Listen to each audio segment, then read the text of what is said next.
Every story is a door. You came here because there's a door calling your name. The orb sees everything. It knows what you need. It has chosen. I only retell.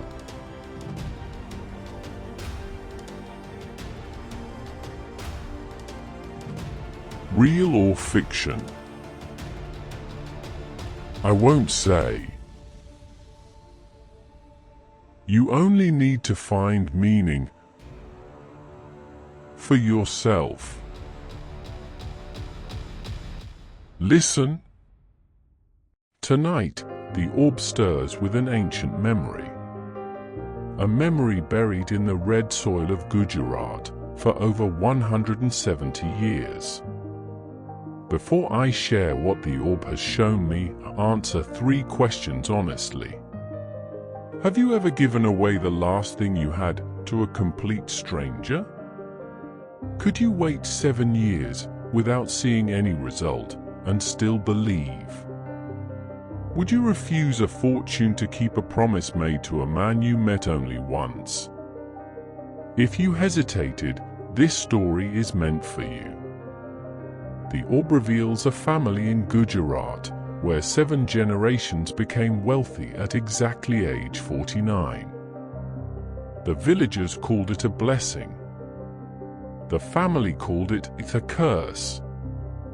This begins in 1847, in the darkest year of a man named Gopal. Gopal was the poorest man in his village. Not poor the way we use that word today.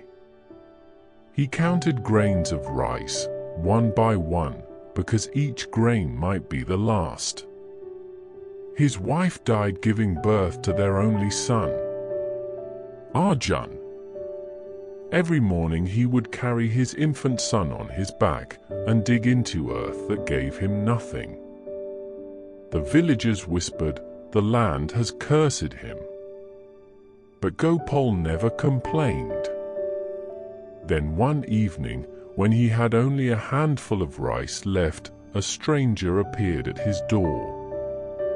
A monk, thin, dusty, with eyes that seemed to look through him. The monk asked for water. But Gopal did something extraordinary. He gave the monk everything, every grain of rice, every drop of dal, his entire meal. He chose a stranger's hunger over his own. The monk ate in silence. When he finished, he reached into his bag and pulled out a single seed, a mango seed, dark, almost black. He placed it in Gopal's palm and spoke these words. "Plant this seed, care for it as you would your child, and no matter what happens, never sell its fruit. 7 years from now, you will understand." Then the monk walked into the darkness and was never seen again. Gopal stood there, staring at the seed. What good is fruit you cannot sell when you cannot feed your son tonight? But something in the monk's eyes made him believe. The next morning, he dug a hole in the driest corner of his land, placed the seed inside, and poured the last of his water over it. He whispered, "I do not know what you will become, but I will wait." Year 1 passed, nothing. Year 2, a small shoot appeared, then stopped growing. Year 3, the tree stood bare. No flowers, no fruit, nothing. The village laughed openly. Poor Gopal, waiting for magic from a beggar. But every morning, Gopal watered that tree, spoke to it, protected it.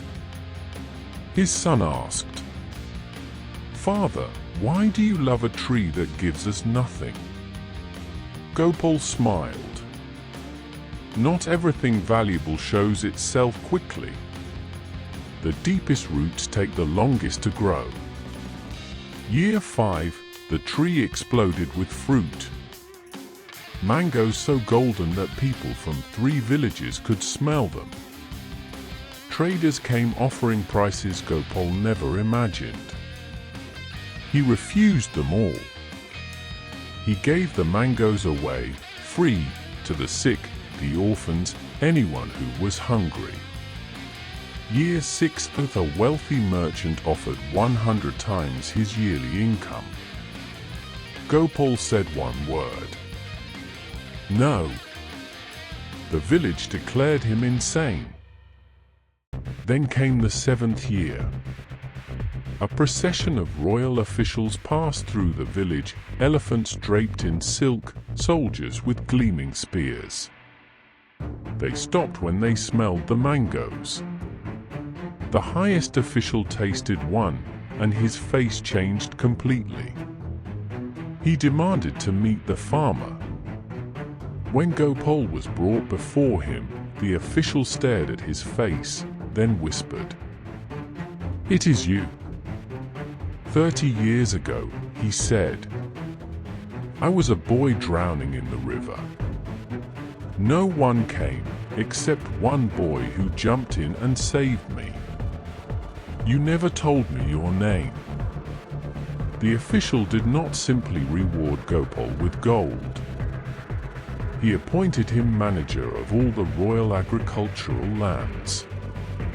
Gopal, the poorest farmer in Gujarat, became one of the wealthiest men in the province. He was exactly 49 years old. Not because of the tree, but because of who he had always been. Years later, on his deathbed, Gopal called his son close. "My son, the monk did not give me a magical seed.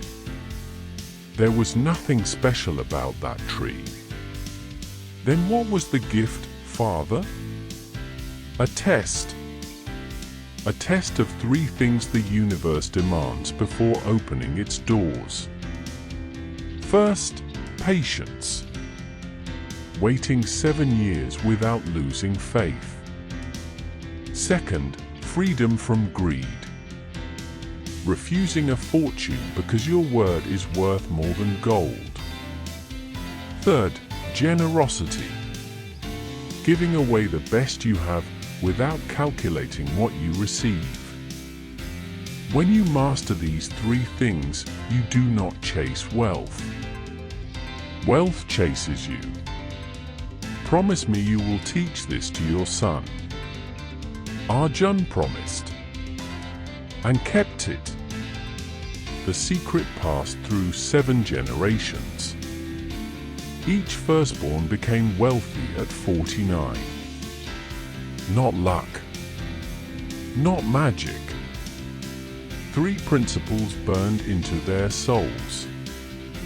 The village called it a blessing. The family knew the truth. It was a sacred duty they could never put down.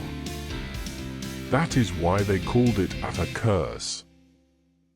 In 2019, the 8th descendant of Gopal, a software engineer named Vikram, turned 49. He knew nothing about the mango tree, nothing about the monk. But that year, his startup was acquired for millions of dollars.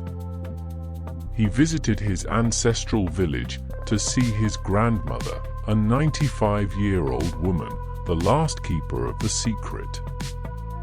She smiled when she saw him, as if she had been waiting. He told her about his fortune. She simply nodded.